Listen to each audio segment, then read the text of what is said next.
Okay, so I just tried to record an hour of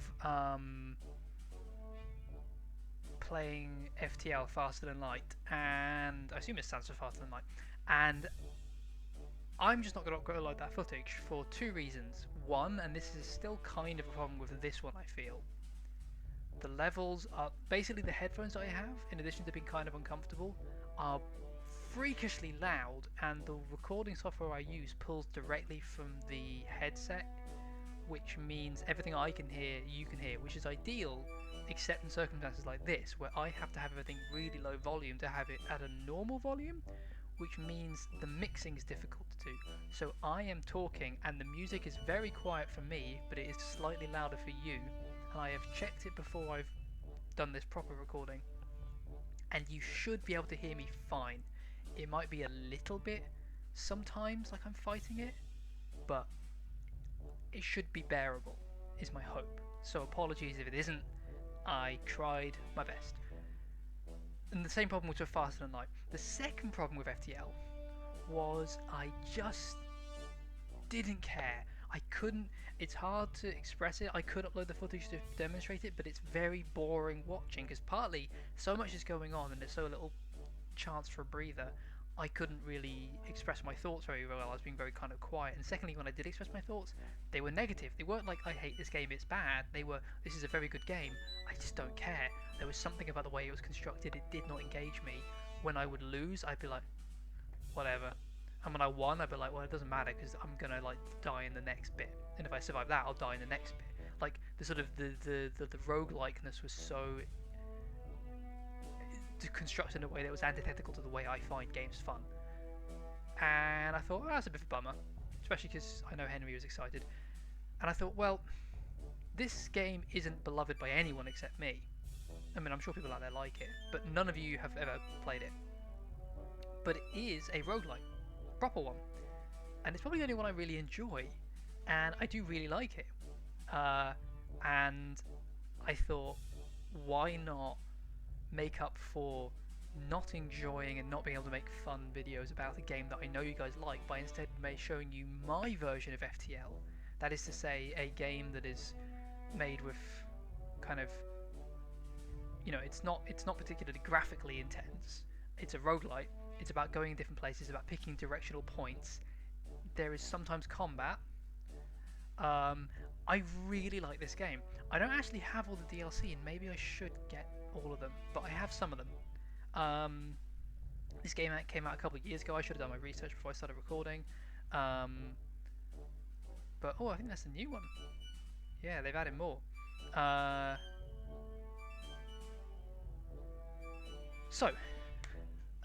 It came out a couple of years ago. I've owned it for a fair number of years now. I bought some of the DLC. There are more DLC. I really should buy them because it is a good game and I want to support it, and also the DLC looks fun. So what is it? So annoyingly, I wish there was a way to. Can I? Oh nope, that just opens up the DLC. So annoyingly, because they're trying to like flog this new DLC they've created, they've replaced the front screen with this one, which is fine, but it's not quite as thematically cool as the original front screen, which I can't remember now, but it didn't look as, kind of plain as this. This is a false advertisement of the game. So this is a game called Renowned Explorers International Society, or International Society Renowned Explorers. It's Renowned Explorers, and there's another bit. Renowned Explorers is the key part. It's set in sort of like a very loose 19 post World War One, or maybe pre World War One, sort of early 20th century, but it does not specify. And it's set in a world where like it's not really our world, like it's a sort of fun world where everything that we have is true, like there have been Egyptians and Romans and all the historical parts of the world. There's also fantastical things, and I guess there isn't such things as racism because that would make this whole game very problematic indeed. You play as explorers who are members of the International Society of Renowned Explorers, and you just go around Indiana Jonesing it around the world, basically stealing rare artifacts from different corners of the globe.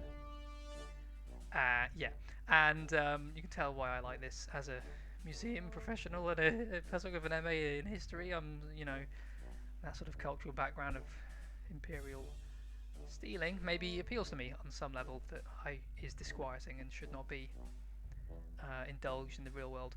And you go around the world and you find all these cool little treasures and you are ranked.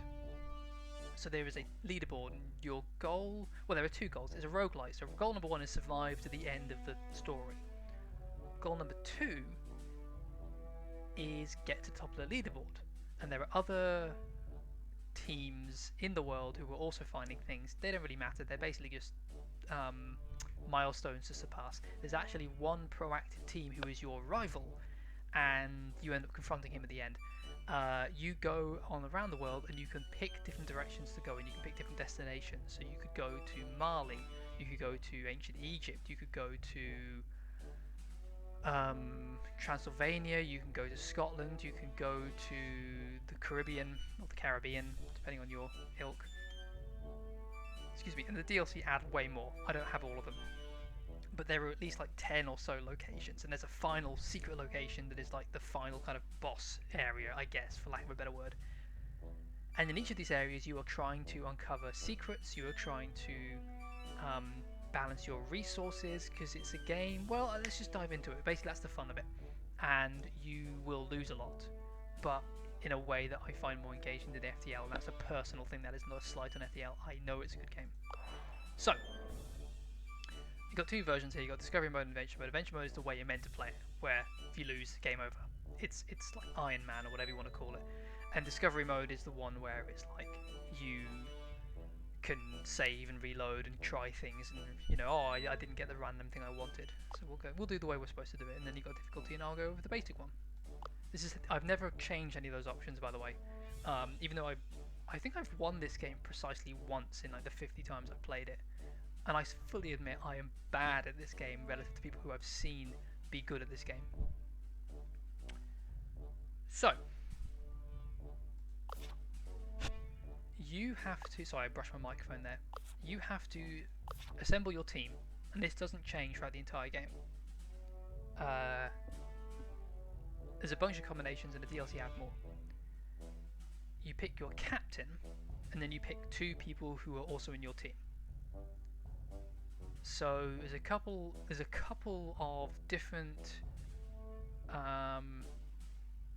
systems interlocking here. Some of them I don't fully understand. They're not that important to know exactly how they work. But suffice to say, you're sort of trying to find an interesting balance. So the captain also gets like a specific, captain perk up here. So each has their actual abilities. So if I was to have this guy as my captain, I get this. But if I was just to have him as like a crew member, I'd get this. I wouldn't get this. It's been a while since I've played, so I can't really remember. I know I liked her a lot.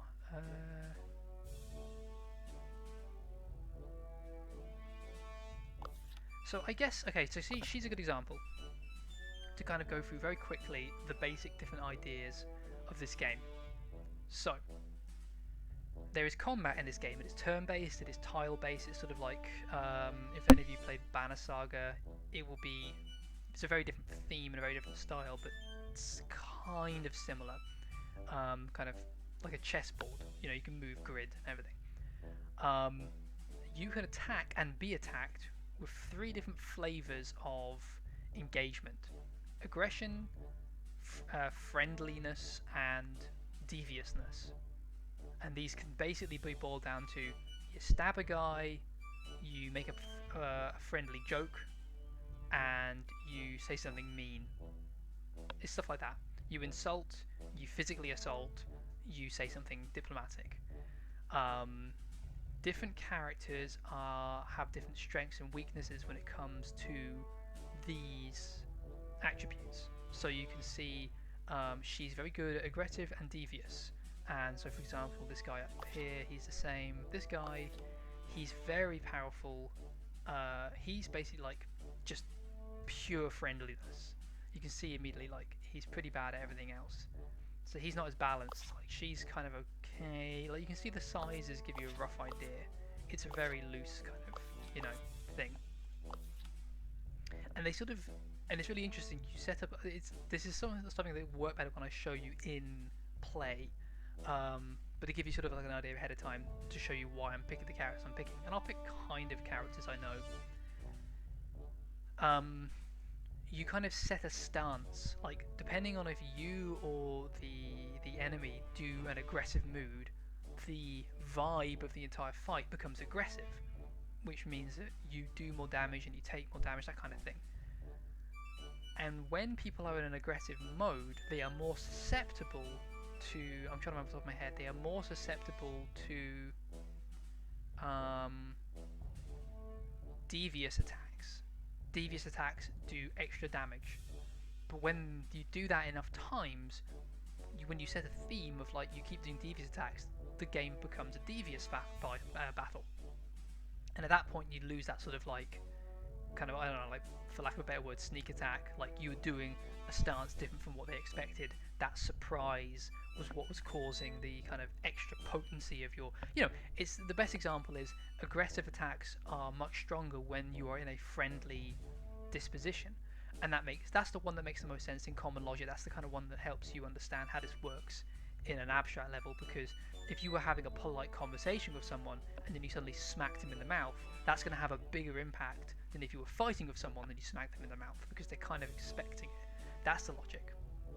So not only do your different team members have to either complement or fill in the gaps for each other's skill set when it comes to these three modes of fighting, but you also you don't just want to go with one type of fighting, not just because you'll be weak against its counter, but also because the game wants you to keep cycling through. That's as far as it'll make more sense when I play the game. The other thing up here is there's a bunch of different kind of tokens and currencies in the game, and it makes sense to kind of go for one and like really like hammer on that. So you want to like build a team that all collect, say, study, or collect, which is sort of the money one, or status, or research. So again, I couldn't tell you what the difference between study and research is off the top of my head. I don't remember, but it's not that important. So we're going to pick our, I'm going to go with Hattis. I assume that's how you pronounce that. And for a crew member, I am going to go with Dolores. That makes me very aggressive. I want to be a bit friendlier.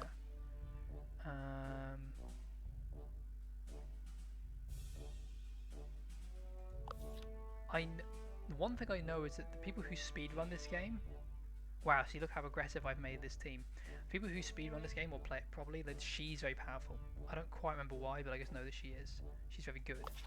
And also it tells you here, like, she's defensive, she's balanced, she's, this and that. I'm going to go with this. And also it gives you recommendations for good team mixes. So she goes well with Maria, who I believe is her? No, her. And also see they've all got different nationalities, and they've all got different, like that guy's a Russian, you couldn't tell. An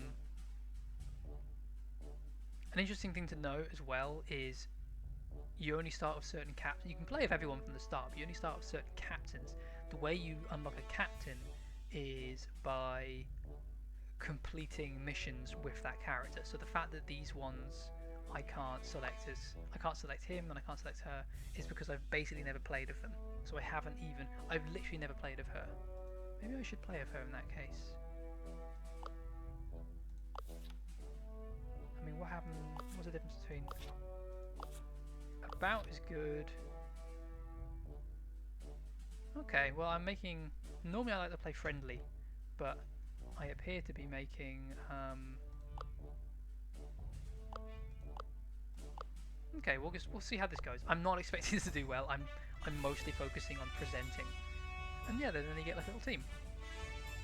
Take a drink a cup of tea. I hope it doesn't sound weird on the microphone.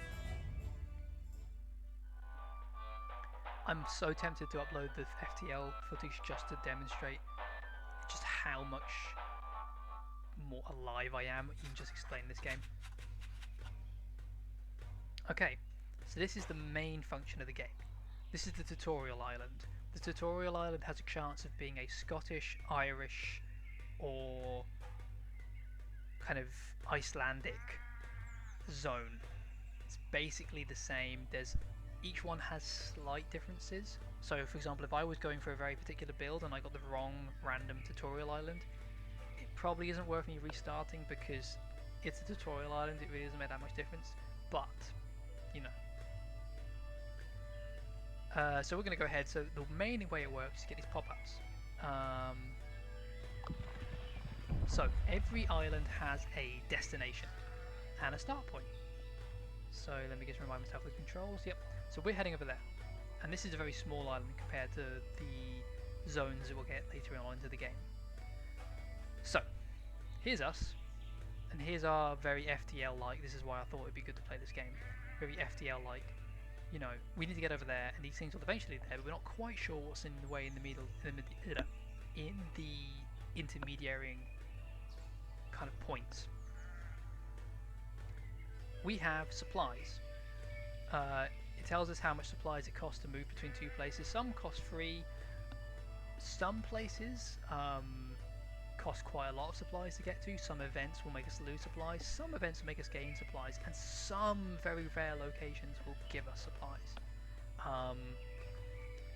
When you run out of supplies, you begin to take on random malices. So each character has like speech power and speech defense and armor and attack, and you can upgrade these with gear in the game as you go along.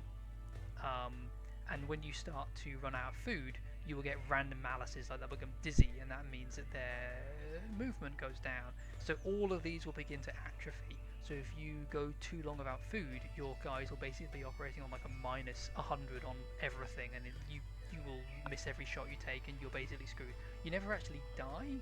It just makes the game so hard as to be almost impossible, and that's kind of the roguelike way of killing you. This is all like the level up screen. It's not as complicated as it looks. I don't know what half this shit does. It's never mattered. That's probably related to why I've only ever won this game once. So, the thing that stands out here is we've got this option of two choices, and we don't know anything about them because we haven't been there yet. And all we know is this one leads somewhere that we can get somewhere for free. That's quite unusual. And then the only other choice is this place is somewhere where we can gain status. Now status is one of our currencies. So yeah, here are the three main currencies. Gold is how we buy better items. Status is how we hire better, so we don't have any yet, but you can hire like entourage. They could almost be thought of as a second type of item because they don't physically exist in the world. They just sort of give you ability, sort of like stat buffs and abilities and things. And research is how you produce research papers, which is a thing you can do between islands to gain other currencies and things. And insight, don't quite remember. Insight you can spend to do things. It's another kind of currency. And there's also these things called study, campaign, and collect, and they're kind of related to these things. I cannot remember how it works. It's not that important. I've never had to know. All I've learned really is that you really want to go focus on one. And given that our Hatise, her ability as captain is we get like collect at the start of each token. Sorry, here we go. Okay, so it's a kind of pointless bit of abstraction, but each collect token translates into gold, so they are one-to-one, just sort of like gold you will get at the end of the whatever. I don't quite know why they don't just give me gold. I'm assuming there's a reason. But so basically we want to make this a gold orientated team, which means we're going to buy a lot of powerful items, and yeah, so we don't necessarily want status, and I'm more interested in this. This appears to be, there's going to be some kind of choice or encounter here. Let's find out. So that cost me 1 supplies. So we found a ruined Viking village. We start trying to pull things out, and this woman rushes over to us, so we've got some kind of encounter.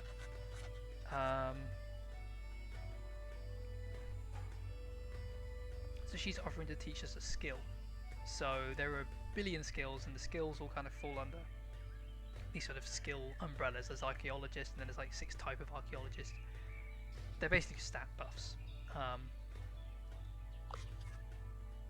So who's going to learn archaeology excavation? So I would like to check who has an opportunity to learn archaeologist. Quick thinker, athlete, quick thinker. Yeah, so she's already got archaeology. So each unlock perk, so it makes sense to stack things up. You don't want to spread them out thin. So she already knows some archaeologists. So she should learn another archaeologist because then she's got like a level 3 skill. So nice. So that was just a flat gain. Now I'm very interested in going over here because it costs nothing. And it also does loop back here, which is also full of a bunch of cool things. And there's gold to be found there. Over here, there's going to be a challenge. And it says a tactician, a beguiler, or a quick thinker may be useful. We have 2 quick thinkers on our team already. And she's got the quick thinker too, so she should be doing good. And I'll get some status. And also my crew can be improved here. You know, so it's sort of balancing up all these different options. Same woman apparently. One of our actors is sick and the stand-in is not very talented. Maybe it would be fun if one of you would play the Viking Jarl. So now we have a choice to have a go. And there's basically no reason not to try because we gain 1 campaign if we decline, you know, whereas we win nothing if we lose. But I don't care that much about campaign anyway. And also you can see it's interesting here is Agatha, because she's like a science-based lady, like she will gain study instead of collect. Now they should really have a... I guess the way it works is it was a random chance of being a quick thinker, a tactician, or a beguiler skill check, and it's a beguiler skill check, and none of them are really that good at that, so it's completely random. I'll give it to Hittis because it's the best out of the 3, and I don't care about that extra study. So then we roll. Hey, we did it! So she manages to do some good, and she gets a boost to her speech for this, which means she has a temporary bonus for the rest of this mission, you know, that kind of thing. And these all build up. So we've gained a bunch of other things. These are everything we're going to win at the end of this when we finish it, if we don't die. So I want to go over here because there's gold here.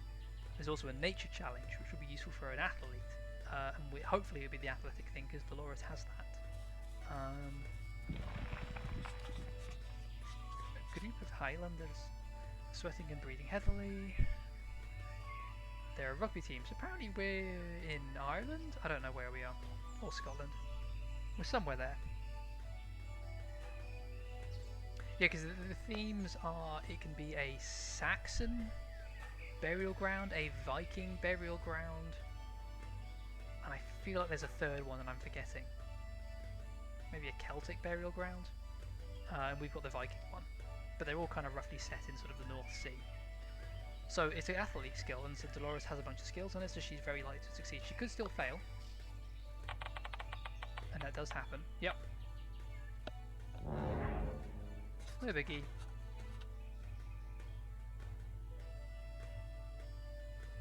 So basically she made a fool of herself. We don't gain anything, you know. I'm gonna go over here because I want that gold.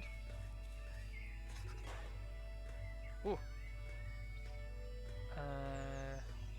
Some cuddly sheep.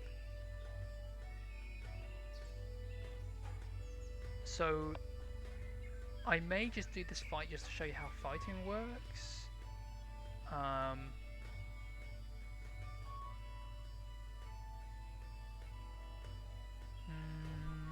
No, there'll be other fights later on. So because these guys have a skill. Actually, I just realised playing FTL. I mean, this game is clearly inspired by FTL. It's got blue because, like, hey, you got a special thing here. You can like skip this. So we'll do that.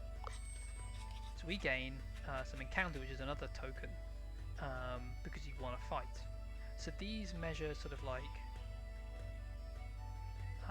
you know, the ways you have engaged with this mission so far.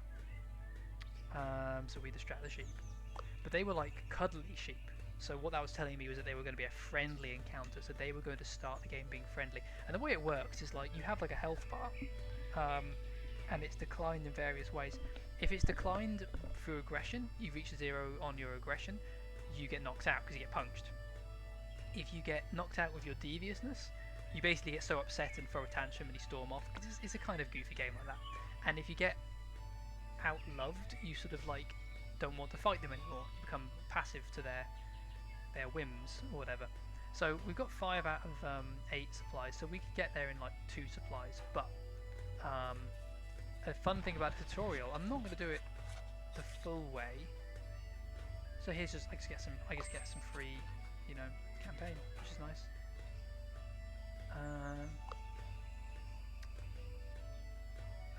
There's a treasure here, so I'm going to go for that. Every mission will have a set number of unique treasures. What are you doing on our island? You must be here to steal our puffins. Better get away. So now we'll have a fight. And these guys I think are either going to be devious or aggressive.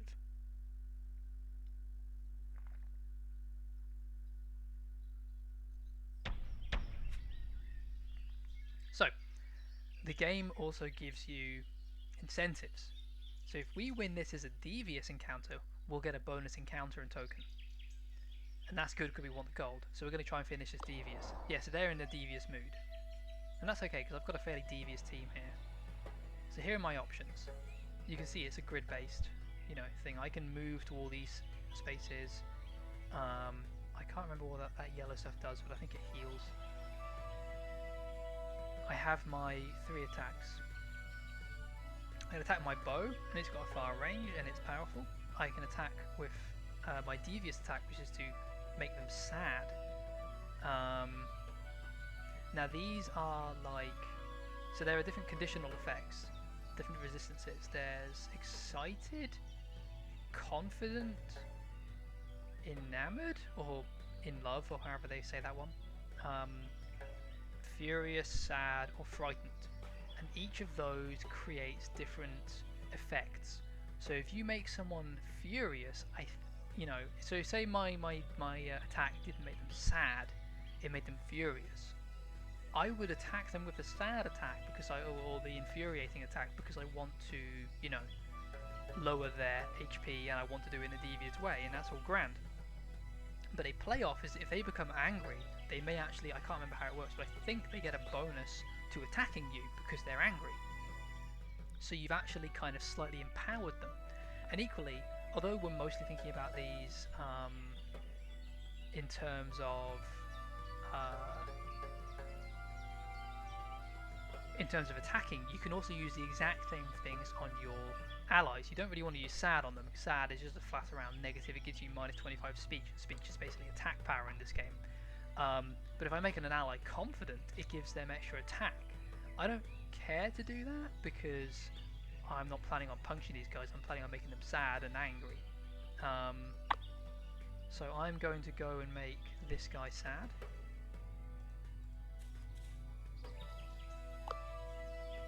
So it's going to be very effective. It's going to knock him down almost to 0.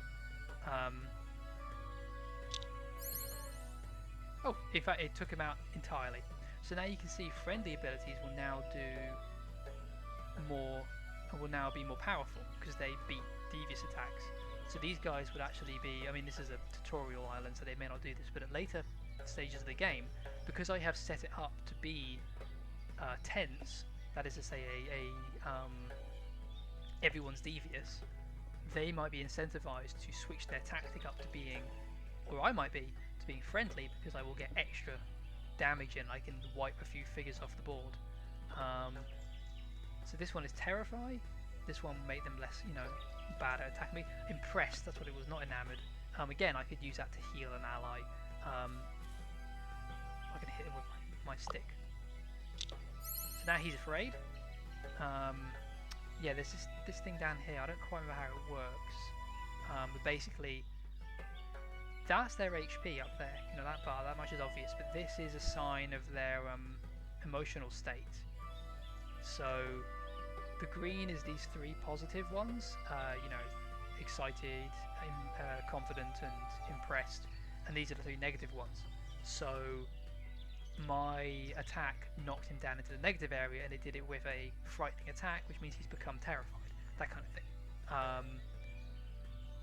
That's not that important right now, but it may become important later. These things will gradually become quite, you know, important. Now I could, so I'm just going to knock him off the board as well. So so I've scared him. So they've got the same attack. They can both terrify, which is good because then they can double up. Because sometimes you can, if you do too many different, so now he's going to do something similar. So he did something, again, they're very weak, but he made my person cranky. Which means they're in the negative, but he didn't do anything particular. Like he didn't do like a frightening attack or a saddening attack. He just did a negative attack.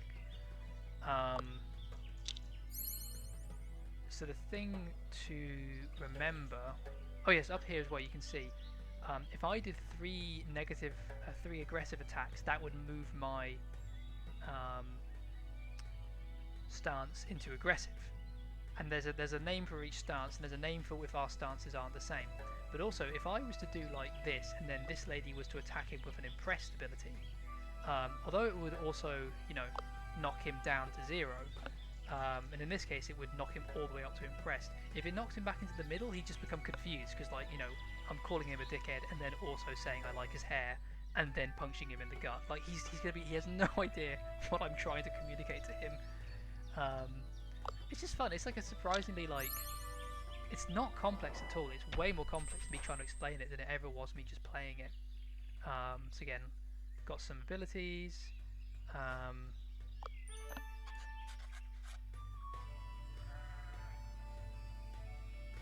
So now they're sort of in fact, that's another thing I like about this game is no one dies. Everyone's sort of like, oops, sorry.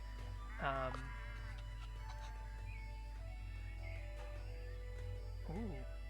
So these are one of the. So I'm going to say Viking brooch. So it turns out there's a treasure over here. Now I'd be going out of my way a bit, and I therefore wouldn't get to the.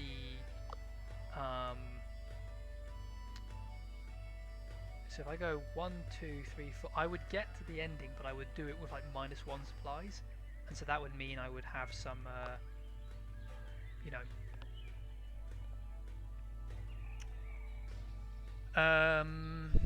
I'd have some negative modifiers. So now is my chance to do a little bit of leveling up. So here's my progression. So every character has a fixed amount of upgrading. So I've got 2 options here. I'm going to pick one of the 2, and I will get this middle one regardless. But I can pick between these 2.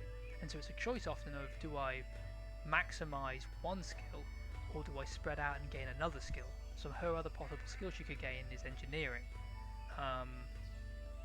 That's unrelated. That's trinkets. That's different. So she could end up being really good at quick thinking, or she could be kind of good at quick thinking and kind of good at engineering. My thinking is I'm going to make everyone kind of maximally good at one thing, because that's better than making them kind of okay at a bunch of things.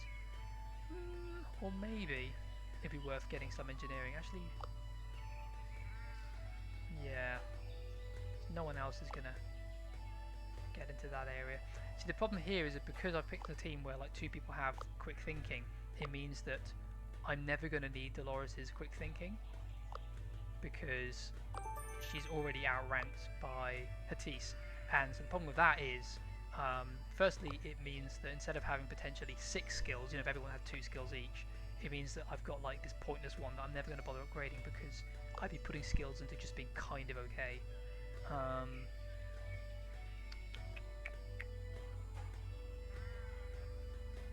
Well, I guess I'll go straight to quick thinking.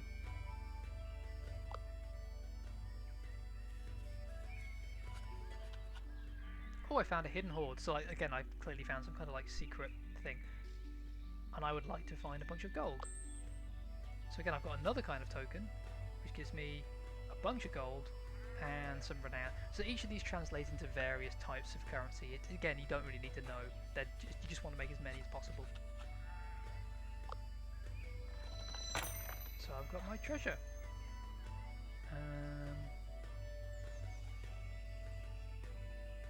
So I can hear the.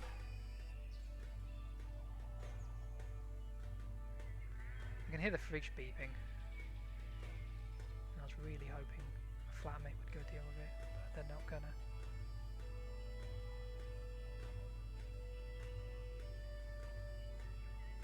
Alright, okay, this is very like on YouTube, and I don't know, it's not even going to be worth me cutting this. I'm literally just going to put the headphones down for like all of 5 minutes while I go turn off the fridge beeping. It's really stupid. This is very on YouTube.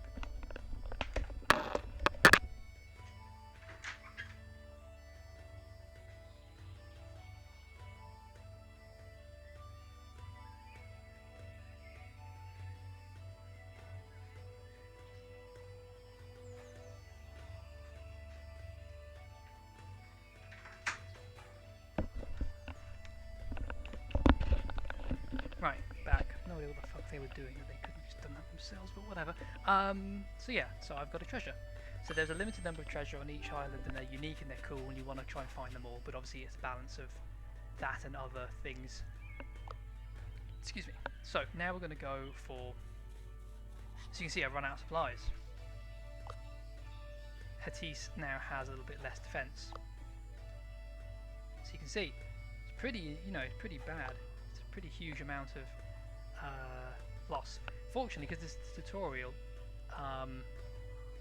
the fight is kind of designed to be semi-winnable at the end, because spoiler alert, there's a fight at the end as an encounter. I might as well go this way, because if I'm gonna... Ooh, so I can get some more supplies over there. So I'm pretty sure... Yes, they still have those negatives. You don't gain them back. But since I have these extra supplies now, there's no point...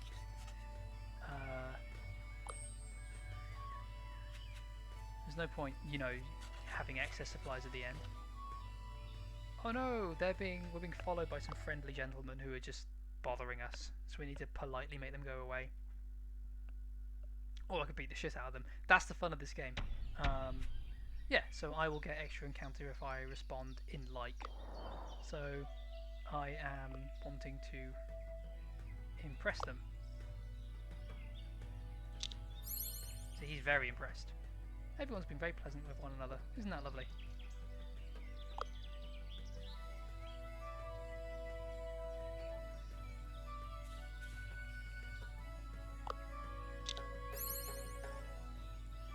He's feeling very confident about himself.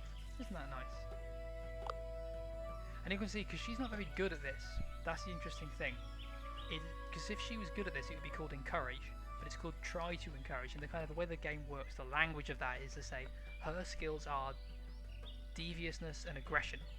Also, it's worth noting here, whereas it would take 3 devious acts to turn this into a devious confrontation, you only need to punch someone once, which is, makes sense, right? You can't punch someone and they just assume you no harm meant. They're going to go straight into being aggressive too, and that will become a brutal mood, which is when you are being aggressive to a friendly person and we gain defense. So there's all these different stats in the background that you can game. But what this means is that because she's trying to, she's not very good at it. She has an 80% chance of hitting as opposed to the baseline 100%. So she could fuck this up. She didn't, but the point is that that's really not her forte. So now they're going to try and be polite to us. But he missed, he hit, and he hit. He did quite a lot of damage actually, but I've taken care of him, so I'm okay. So this is my spirit, so that's what I'm saying. The spirit to willingly confront them for any longer. So hers is, as you can see, is 100%. It's impress. It's not try to impress, and that's how it works. But yeah, what a merry bunch.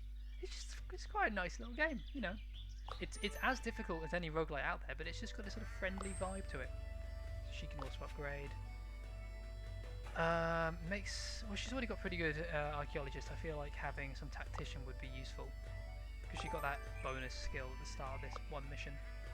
So let's go into the finale of this tutorial.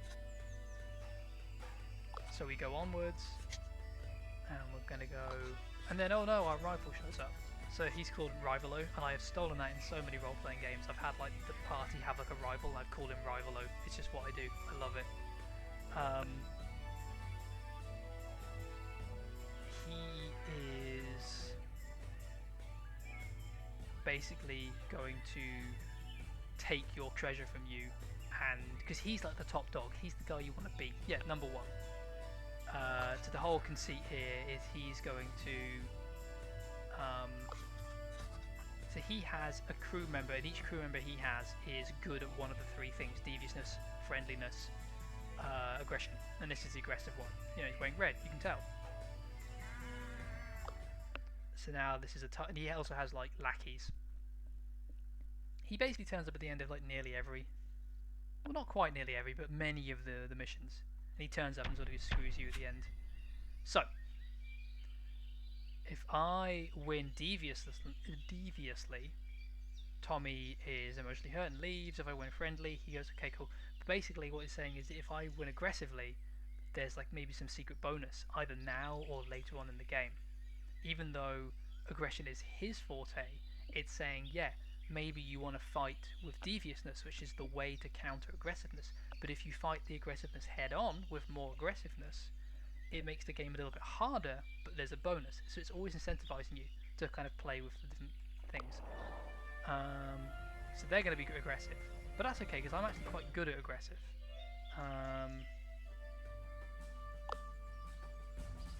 So I think what I want to do. Oh, I need to be standing still.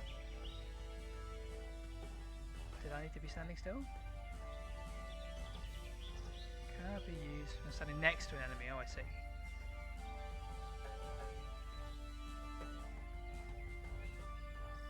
If I go here? Oh, I'm still standing to an enemy. What am I doing? Silly me. Okay, that was a waste of time. I want to line them up, but I'm not going to do that then. I'm just going to just shoot one.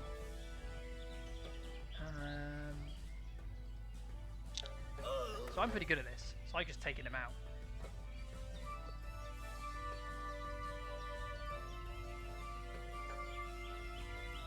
So the thing is, I don't have to just do. I can make him go, and that would be so killing someone. Is killing someone with an attack? I think counts as 2 or 3. Yeah, defeating an enemy counts as 2. So if I was to do this right now, it might knock us straight up into deviousness, which is fine if I had to. But I could just punch him. So that's what I'm going to do.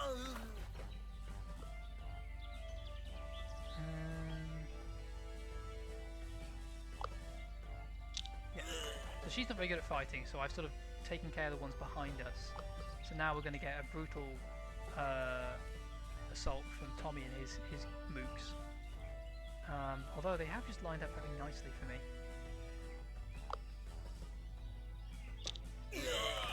Nice! So that has made things significantly easier for me. So he's very tough.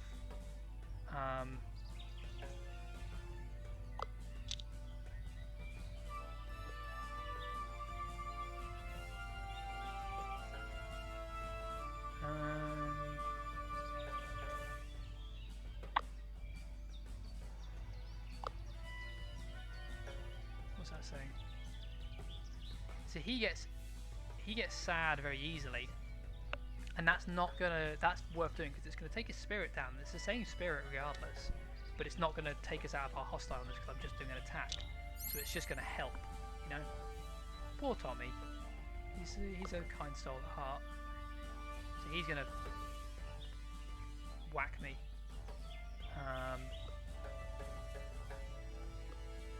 So I could just shoot him, or I could try and be clever and like encourage. But you know I can't do that because I can't reach her, so it makes it easy for me. But I could try and encourage Dolores, and then that would empower her attack. So I've won aggressively, and he's impressed with me because I beat him up. Hey, you're strong, pretty impressive. So we've got some extra campaign, so that we got like and we've gained like permanent stat increases.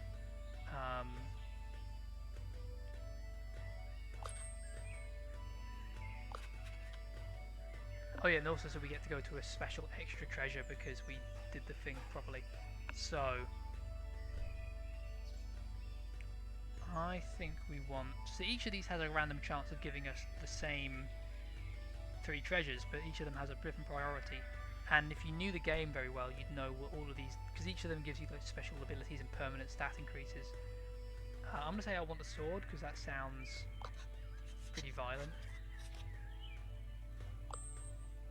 What did I get? Yes, I got the sword. Gain 1 extra counter if you resolve an encounter aggressive. So that's like a flat out thing from now on that is always true of my crew. So again, that's how you do. You focus the game. You tune the game around you to suit the playstyle of the team you've assembled, so that you get the maximum amount of benefit for doing the thing you're good at, rather than trying to be good at all of the things in the game. So that was the tutorial, Highlands. Got our treasures. There would have been more treasures. I just didn't explore everything possibly.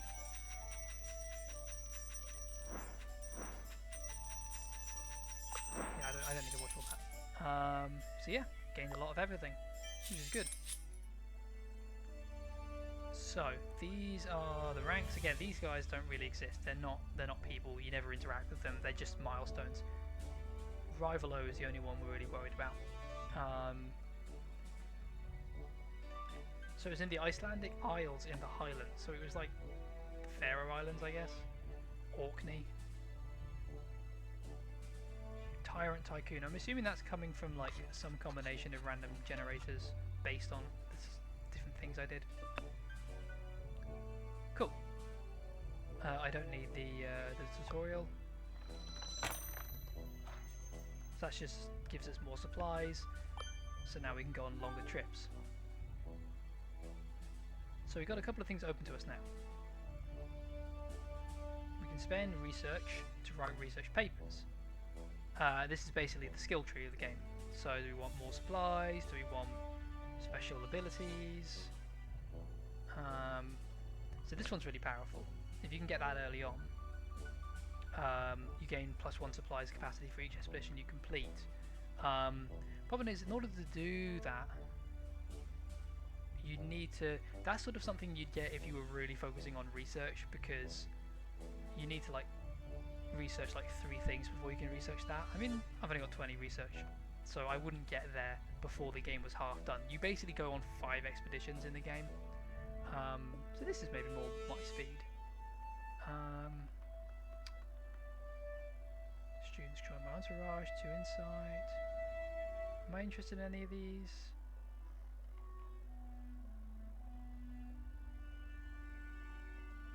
How do I unlock that? Oh, okay, so that's like the upper level ones. These are the basic ones.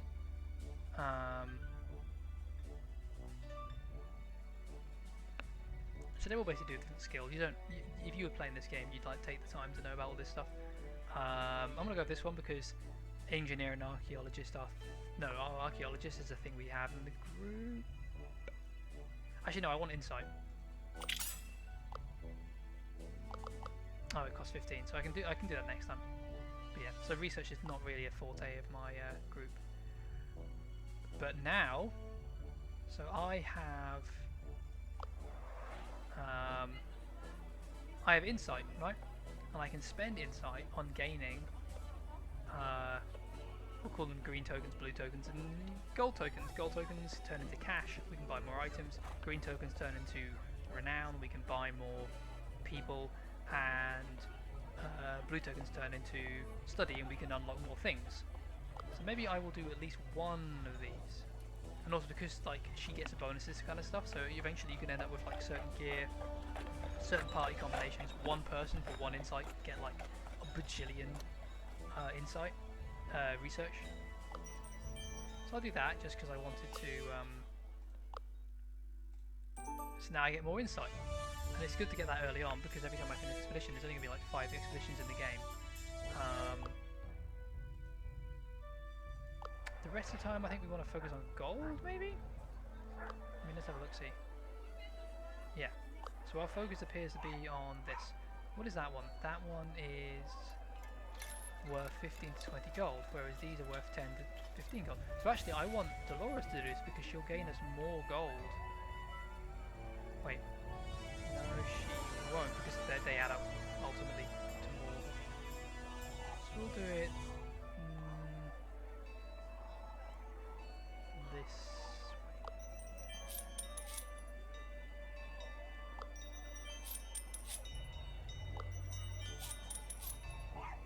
I'll do 1, because why not? So I spent all my insight. So now I can buy things of those things. So I could buy some items here, and everyone can carry like a trinket, a armor, and an offense and a defense.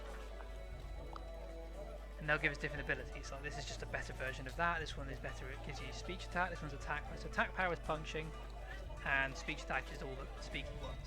So that's sort of like there's more speaky than there is punchy, but when you punch, you want to punch hard, so it's that sort of question. Trinkets do other things, so that makes me resistant to enrage, and also I gain other skills, or perks as the game calls them, which is maybe useful if I don't have as broad a spectrum of perks as I'd like. I need to upgrade the shop to buy more things. That's fine, I'll do that for the later date. I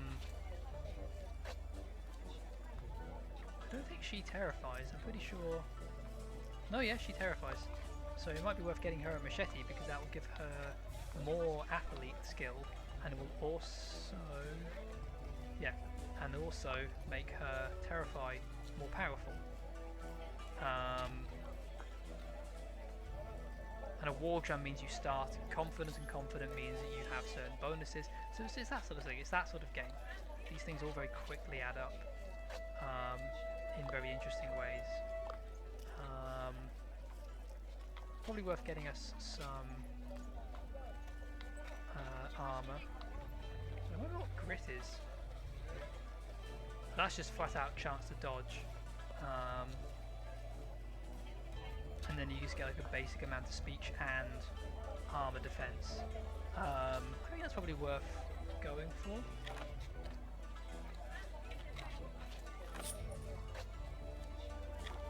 And I can sell old armor I don't want.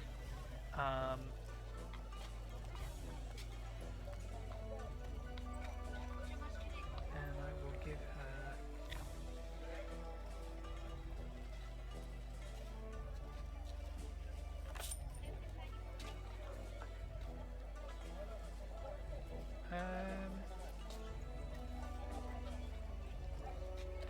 sort of just kind of guessing at this point.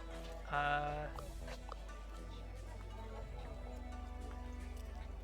upgrade the shop and I will buy this because that's just a flat out good investment.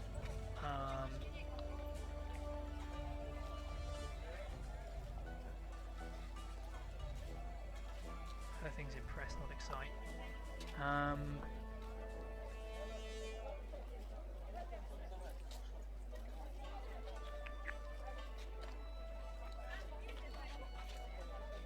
And again, so like, if you were really playing this properly, you would know which, depending on which areas you knew you were going to, certain areas are more aggressive, certain areas are more devious. So for example, Transylvania is devious because it's all about scaring you and saddening you. The Caribbean is all about being attacked by pirates, so it's a lot more combat orientated. So if I was going to go to the Caribbean, I'd want to take that one because I'm more likely to be enraged, or if I went to Transylvania, I'm more likely to want to be resistant to being terrified. Sorry, I just bashed the thing again. I'll take this, and I will sell this, and I will leave it at no, and I'll get these. No, I'll get here as well, because the whole point is I'm going to buy the good stuff, so I might as well, you know, splash out.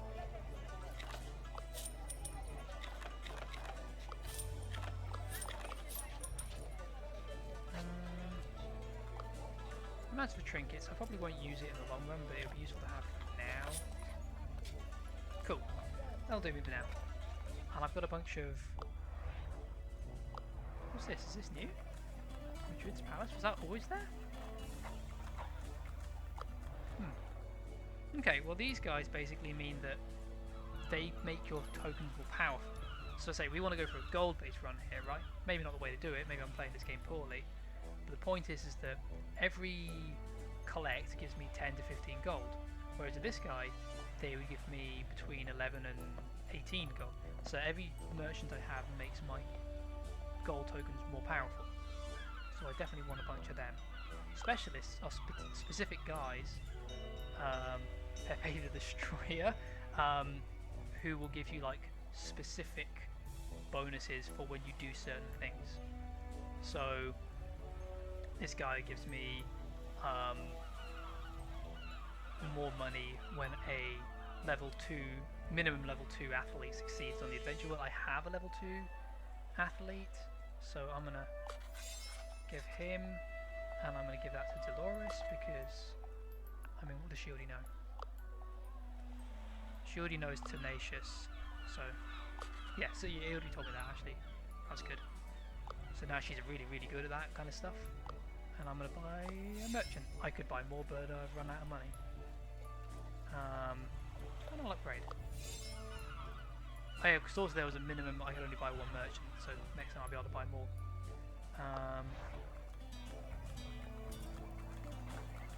It's interesting, I didn't know there were two. I've probably forgotten something, but I'm not going to do it because I'm tired of talking. But as an example, now I would go into, that was a tutorial island, right? Done that. So now I have three options: Caribbean, aggression, Hungary, Transylvania, devious, Mali, friendly. I think if I click it'll give me an example. But it's very friendly. There's plenty of opportunities for athletes and beguilers and rogues. We've got one athlete, but over here, archaeologists and quick thinkers, and we do have those and tacticians. I believe I gave her a tactician. And this is good for devious groups, so I'm probably going to go here. Whereas the Caribbean is for an aggressive group. And again, nature challenges abound. That one's also very difficult because like each of them has like random encounters and the main encounter at the end, but there are also secret encounters that you can just completely bypass, but they have like excellent rewards. Excuse me. And the thing about this one, spoiler alert, is it's a giant ape, and it's the hardest fight in the entire game. I mean, that's my opinion anyway. So we're definitely going to go here, but I'm going to stop now because I've been talking for a while. But yeah, that is Renowned Explorers, and I just really like it, and it's fun to lose, and then yeah, because it's got all of the things I complained about FTL. So my problem with FTL is I feel like I don't care because I know that I'm just going to do the same things over and over again, and I'm probably going to lose, and if I lose I'll just have to repeat the same random encounters in the same maps. And that's true of this as well, but I just like this better. I don't know, can't really tell you. It's a very good game, I really enjoy it. I'm going to buy the DLCs.